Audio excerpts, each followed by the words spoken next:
Hey, Josh, I think it's time we hired a demand gen marketer, someone to run our ads and show everyone how to use Vector for Vector. Hey, Jess, I totally agree. Go find our person. 6 months later. Hey, Jess, are you? I found him.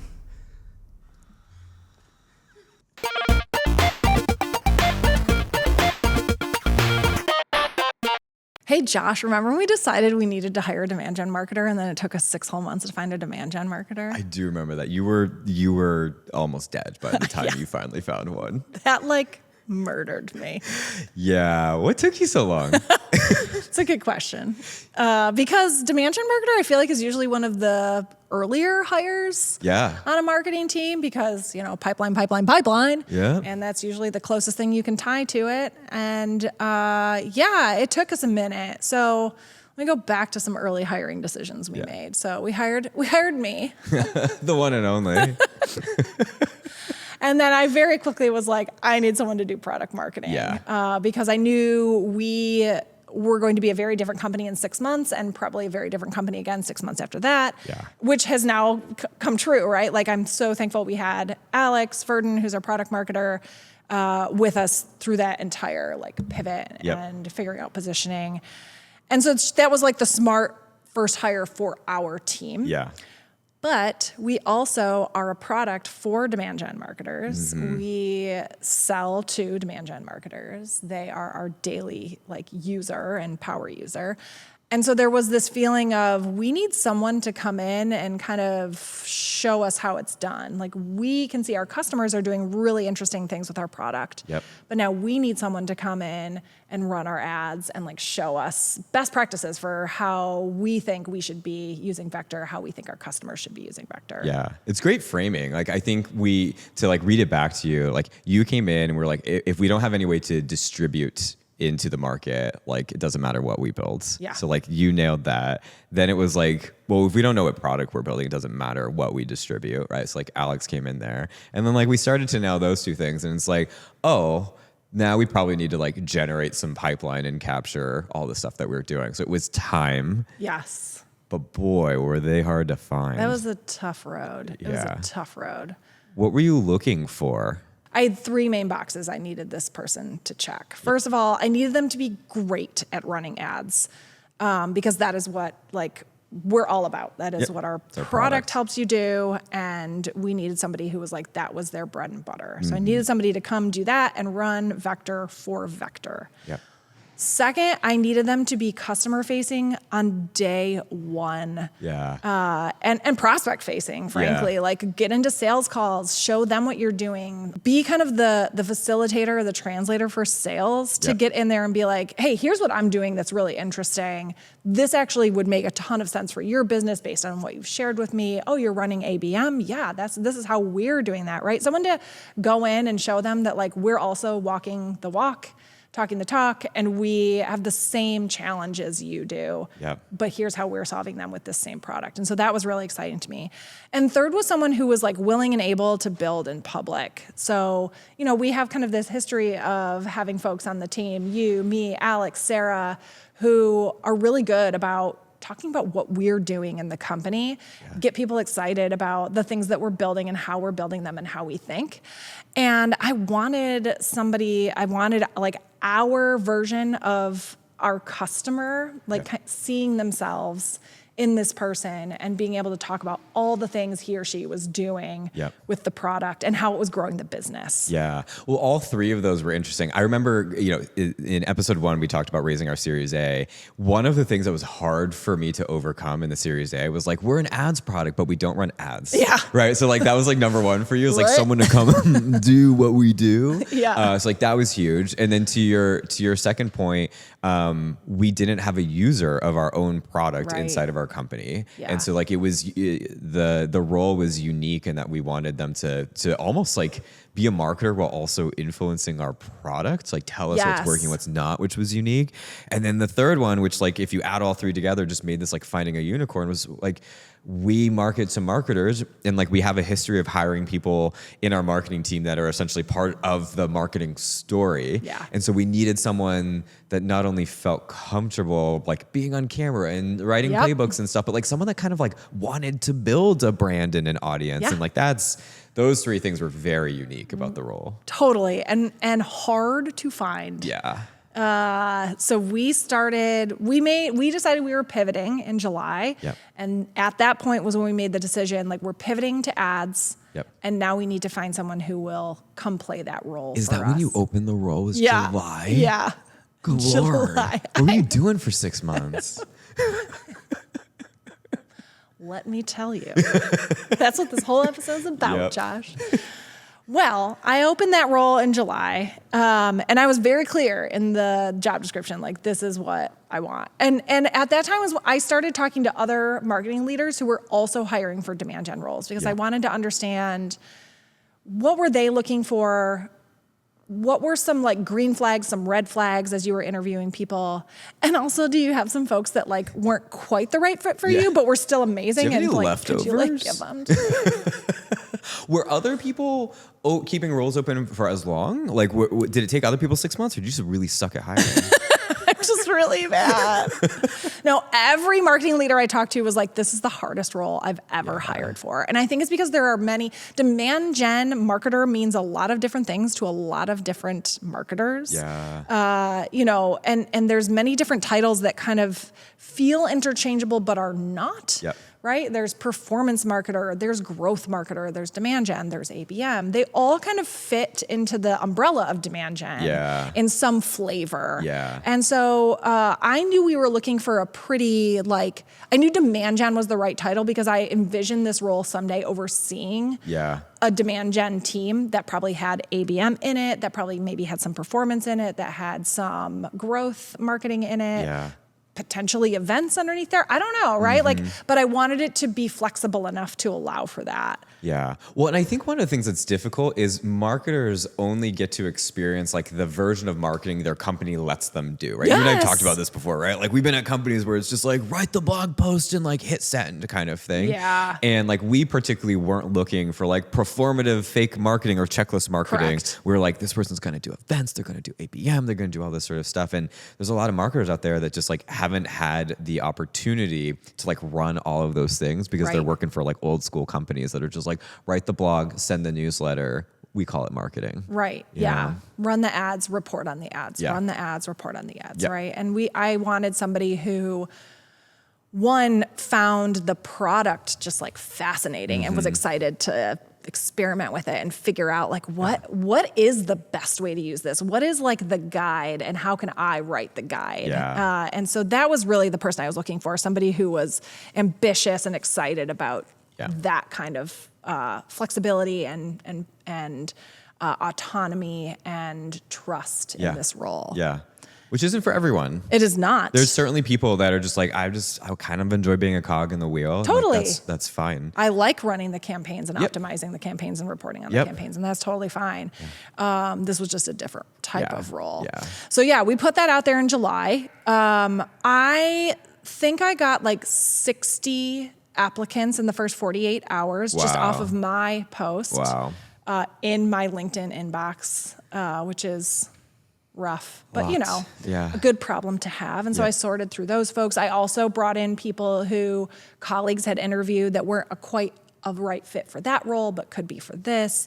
And what I found was like most demand gen marketers who consider themselves a demand gen marketer, check two of those boxes, right? Like I can put them in front of a customer tomorrow. They can run ads. They love running ads. They understand the campaign, metrics and the little kind of tiny things you can do to bump performance or just certain things that just don't work. They've tried that before, right? Yeah.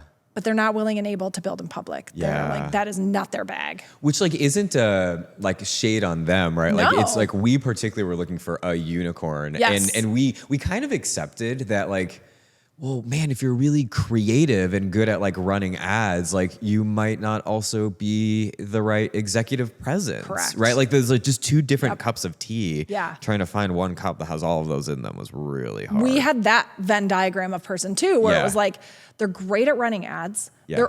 They already have an audience and they're building it and people are engaging with their content. Yeah. I did not feel comfortable putting them in front of maybe a fellow demand gen marketer, but not like a CMO. Right. Yeah. There were people who just didn't really understand how to change the elevation of their conversation with people. Yeah. So that was a big one for me. So we searched for a long time, 6 whole months. That's crazy. And like 6 whole months. fairly active 6 months. Very. I mean, like I was like, good friend Kaylee Edmondson. Yeah. I was like, will you put this in your newsletter? She did because she's amazing. Yeah. Exit 5 put it in their newsletter and on their job board because they're amazing. Desperate. I was desperate. I was like, anybody out there? You were on like Craigslist, like in the classifieds. I was in the missed connections. Yeah. Maybe I saw you and maybe you run ads. Come find me. You were in the Starbucks. You had Google Ads open. I know this is meant for you. Please. Your CPC was really low, but I did not get your But name. I was afraid to ask your name. I had not done my hair that morning. I was in messy mom bun mode, and I had a bagel smear all over my face. Anyway. So anyway, you were in the Starbucks. You're looking for a misconnection. You couldn't find your demand gen marketer anyways. Took a long time. Yeah. I do think I interviewed, and like we're startup. We don't have HR. I don't have a recruiter. Right. It's me. It's each of our like leadership team people when they're trying to grow their team. Like we're interviewing, we're doing all of the reviews of resumes, all of that, right? Yeah. And I think I interviewed probably 25 people for this role over that 6 months. Crazy. Yeah, and so many of them were incredible. They just didn't check all 3 boxes, and it was a very specific role we were looking for. So I think it was probably December. Yeah. Right? And we're now realizing like we're going to go try and raise a Series A. Yeah. It is going to look very odd that we have this product for demand gen marketers and we don't ourselves have demand gen marketer who uses our product for demand gen marketing. Yeah. And so we're really getting down to the wire. And I'm like, we got to find this person. They have to be out there. Like, I know I'm asking a lot, but I just was not willing to settle. And I was starting to hear from sales like, where's this demand gen marketer? Like, we need pipeline, right? Yeah. Like we need to be running ads. And I felt that. I felt for them. And I, at the same time, was just not willing to be like, okay, fine, we'll just hire somebody. Yeah. And you actually came to me at one point. I think like maybe halfway through, tell me if I'm wrong, it kind of felt like you were getting defeated. A little bit. Yeah, and I don't know if you use these exact words, but I think you basically asked me like, Josh, if you want me to just hire someone, I can. I do just remember hire that. Someone. I remember that. And I think we were like, no. Yeah. Like yes, we need to generate pipeline. Yes, we feel this pressure, but like it would be such a mistake to settle and get like 2 out of the 3. Like they're out there somewhere. Yeah. We just need to find them. Just haven't crossed paths yet. Yeah. So our friend Eric Linssen, who runs Demand Collective, which is an amazing community for demand gen marketers. If you're a demand gen marketer, check it out. Check it out. Demand it's free Collective. to join. And it is free to join. And it is like, it's a vetted community. Everyone in there has at least 3 years of demand gen experience. Yep. And we decided toward the end of last year, we were going to sponsor that community, right? Made sense. It's a really nice fit. We wanted to be able to do events for them and provide value for that community. And we wanted to do a little test and see how it went. And it was going very well. Yeah. And sometime in December, Eric came to me and he was like, hey, you still have that role open? And I was like, God, yes. Who do you have? Like a wisp of a woman. Like, it's still there. Yeah. Yes, I do. It's like the beginning of Titanic, like 83 years It's ago. been 84 years. As I drop my 74 carat diamond into the ocean because I have nothing to live for. Yeah. He came to me and he was like, there's this guy in my community. His name's Kelly Arndt. Yeah. He is looking for his next right role. Yep. He's really good at demand gen. He's got decent budget, so he really knows what he's doing of like how to optimize and like make sure he's getting the most for his money. He has a content background. Oh. And that was like, wait a second, what? Yeah. First, I don't even understand how you go from like a content brain to a demand gen brain. Yeah. Like that's baby genius Art level. and science. Yeah. That's like, I can't figure that out because there's no way. And so that got me really excited. I was like, yes, please introduce me to him. Yeah. And he did, and we had a great conversation, and we did the whole, the interview process where he met with me, he met with Alex, he met with you and Nick. Yep. And we all were really excited about him. And I think a couple things that really stood out. He did have just a ton of demand gen, like campaign experience across all kinds of channels, right? And not just like traditional campaigns, but running experiments and really understanding signals and segmentation and ABM. He had some ABM in his back pocket, and I was like, oh yeah, that's kind of where we're headed. Like that's really cool. Yeah. Two, his content background, he really understood story. So he wasn't all about like, all of this has to generate pipeline and all of it has to have some sort of return on ad spend for it to be worthwhile. And I'll get into a story of like a great example of that in a bit. So I think he like understood our values of like marketing is definitely an art and demand gen is like the closest version of that to pipeline and science, but there's very much that we're not going to be able to track. And he was like, oh yeah. I also just loved his ability to, like you said, be scrappy and ship stuff out. Like in my interview with him, or I think actually we were in a panel together. We had basically asked him to like draft up like the first 90 days of what he was going to do. And we gave him the budget. And we gave him all the goals, hard numbers. And we were like, how would you plan against this? Yeah. Yep. And I think what I was particularly looking for is like, of course, you're always going to get the person that's like, well, I'm going to spend the first like X amount of like days or weeks sort of observing. But what I was really looking for was like a strong opinion on like, I'm going to get in there and I'm going to do this. And like, I don't have to have perfection of a 6-month ABM program or whatever. It's just like, here's what we can do by the end of month 1. And I was like, that's what we're looking for. Yes. And we'll talk about like all of the signals that like proved that he was the right choice in a minute. I think the third thing that really excited me about him was I could tell from our interviews with him, he was someone I could put in front of a customer. He was very excited about the opportunity of building in public, posting on LinkedIn, being kind of the face of the user at the company, going on panels, doing webinars with our marketing partners and just for the, for Vector. And so there was just, he checked all the boxes, like in short, like I was like, I think we found him. Like, I think this is him. So that was a very exciting day when we were like, we all agreed, like this is the guy, and he's. Did it almost feel surreal? You've been looking for so long. Yeah. Were you almost waiting for like the other shoe to drop? Totally. I was like, what's gonna happen? Like, or I was like, we need to get him like an offer so quickly because if someone scoops him up, I might stab myself with a fork. Let's walk to his house and force him to work here. I was essentially like, fly this to his home with a drone. Like get him to sign. And then bug his house so we can hear the conversations he's having with his wife. So he joined the team. He's amazing. Kelly's so great. Big ideas. You started what, January 20th. Nice. Wow, you have that like literally committed to memory. Yes, because I was like counting down. The angels descended. I know. I needed him. I was like, wait, when can you start? We also did a ton of he did a lot. I did a couple of meetings with him of like, I walked him through all of our marketing plan, all of our budget, all of the stuff that you would probably do in the first couple of weeks of employment, we did before he started, because he kind of knew that like, and he wanted to as well. He wanted to show that there was going to be like a very significant lift quickly. Which great sign, by the way. Like legally can't make people work for you before you got him on payroll. Sorry. It was he volunteered. Yes. But like it is true that like a good sign you often see in an early stage startup is someone just like, I'm so hungry. Like send me over whatever you can. Put me in the Slack channels. He did. Yeah. He was like, hungry. send me the sales calls, send me everything. Which was great. Yeah. We would never expect that of anybody, but he was just like, I think he was so excited for this role. Okay, so I think some things that he has done since he started that were like, yes, we hired the right person. He had us on CTV within 2 weeks. It's crazy. We got pretty lucky because I handed him basically like a whole CTV campaign. But the fact that he like understood the assignment, as they say, and really knew that like I just need to get some things up and running and see what happens. Well, and talk about like skipping the checklist, right? Yes. Like if you go ChatGPT a generic like what should a demand gen marketer do? Like week 2 is not like run connected TV commercials. No. Yeah, put a bunch of awareness out. Yeah, no, he got it. He got it. I think he knew the vibe that we just like are operating on, and he really understood it. And we had all of these assets for him.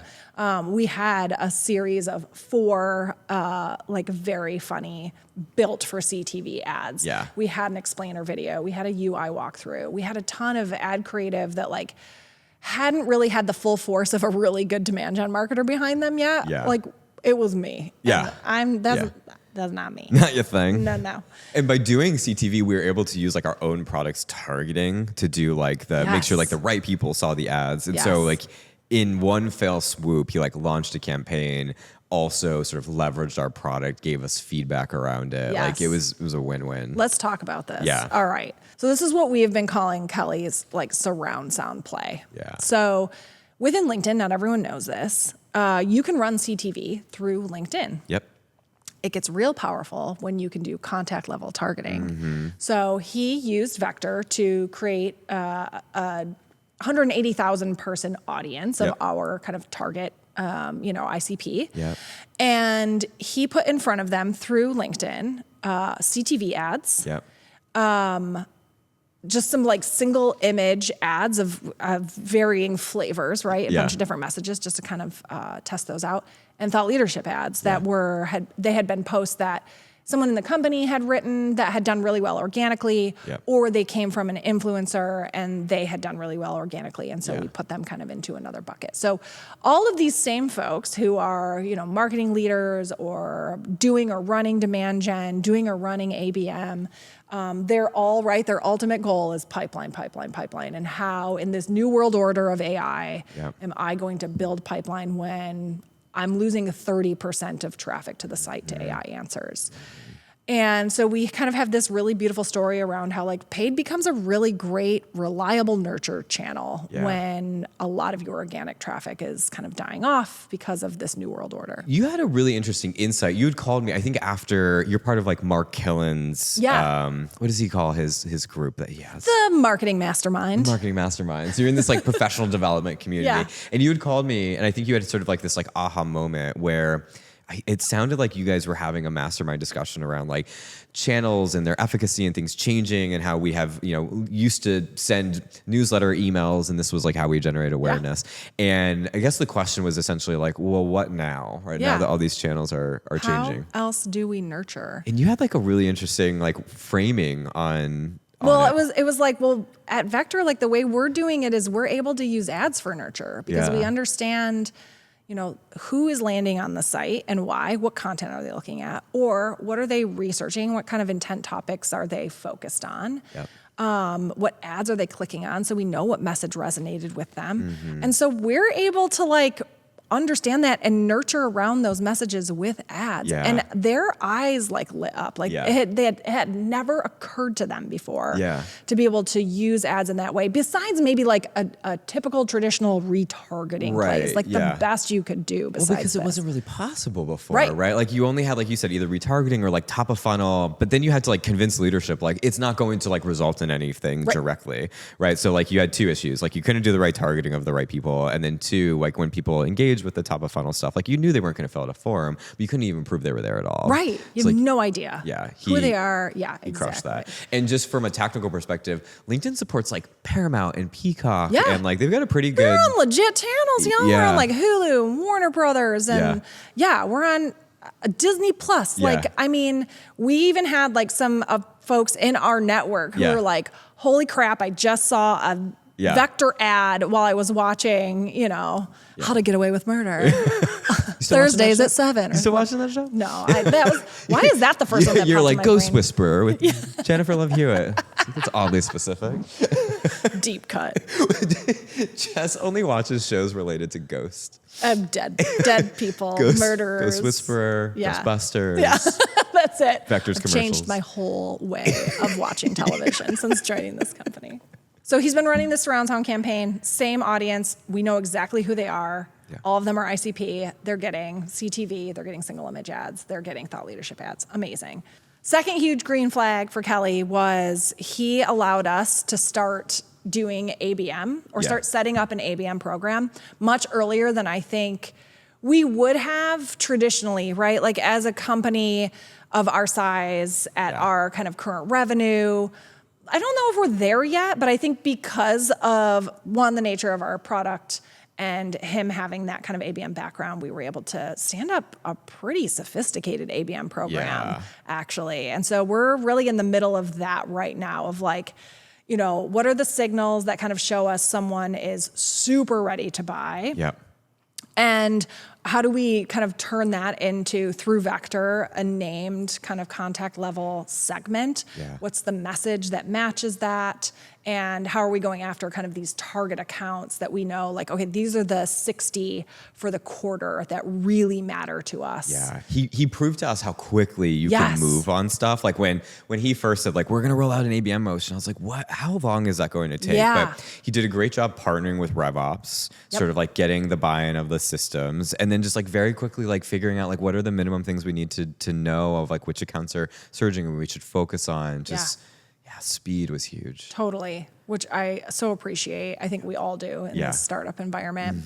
And then third, he is definitely like our leader in marketing in terms of adopting and using AI. Oh, he's so good. He's living in 2049. Yeah. Like I am blown away. And when he explains it to me and like I've had working sessions with him where he's helping me set up systems. And the way he explains it makes it seem so easy. And then he goes away and I'm like, what do I do now? Yeah, where was that button again? Paralyzed, yeah.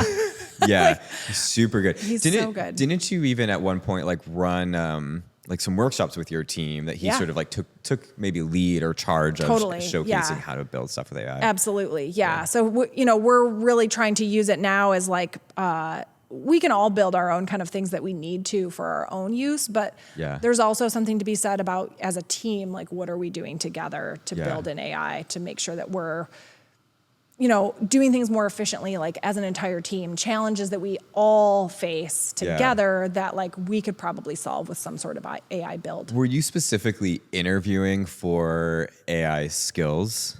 No. Just we got lucky. I mean, I think it's important someone at least be like comfortable with AI at this stage, but that was not one of the boxes. It was not like I need someone to come in and run this. Because July of last year, like, I mean, this is insane to say, but like things were so different. That's a great point. Yeah, it was. Hearing you say no, we weren't looking for it now. Like now feels like, whoa, wow, we were crazy for not looking for it because it feels so obvious. But you're right. 9 months ago, right? It wasn't as obvious. Claude was not the Claude of today. No, you didn't trust it for the things we do now. Yeah, and so I was looking for someone who was comfortable with AI because we were using it then for like real simple stuff. Yeah. And I think we got real lucky again because he checked a box we didn't even know we needed to check, which was very fluent in these systems and understanding how to build with AI. Were there any examples of things that he's built with AI that like maybe people listening that are trying to interview for demand gen roles elsewhere, you're like, he showed us this or he built this and that was like mind blowing and showed us that he was ahead of the rest of the world in AI adoption? The first time where I was like, oh my God, like was he basically took we use Fathom to record our calls. Yeah. He built an integration into Claude with Fathom, and we were able to mine for quotes around very specific pain points. So we have like 5 pain points that we've identified